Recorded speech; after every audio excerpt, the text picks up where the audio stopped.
Today I'm going to teach you how to change board order in ClickUp. This is incredibly useful when you want to reorganize your workflow stages to better reflect your team's actual process, making project management much more intuitive and efficient. First, open your browser and head over to clickup.com. Once you're on the homepage, go ahead and log into your account using your credentials. Make sure you're signing into the workspace where you need to adjust the board order.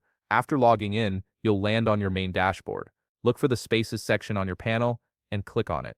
This will show you all the different spaces you've created for organizing your projects. Spaces are essentially folders that help you keep different areas of work separate and organized.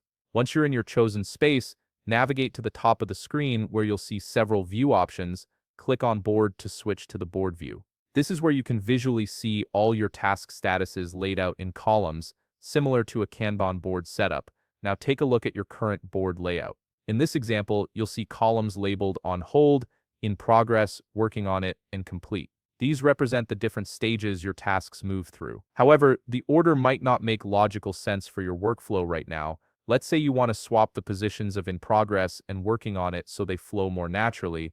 To do this, look over to the left side of your screen and find your space name. Click on the three dots next to it to open a drop-down menu with additional options. From that menu, select Task Statuses.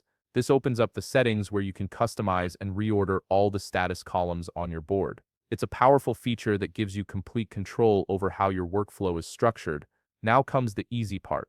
All you need to do is click and drag working on it above in progress. Simply click on working on it, hold down your mouse button, and drag it to the position you want. You'll see the order change in real time as you move it. Once you've positioned it exactly where you want, click Apply Changes. This confirms the new order you've set. Then make sure to click Save Changes to lock in your adjustments. This ensures that your new board order is permanently saved and won't revert back.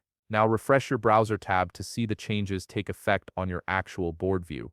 You should now see that the order has changed, with working on it appearing before in progress, creating a more logical workflow sequence. And there you have it, you've successfully reorganized your board order in ClickUp to better suit your project needs. If you found this video helpful, please leave a like, subscribe, and see you in the next video.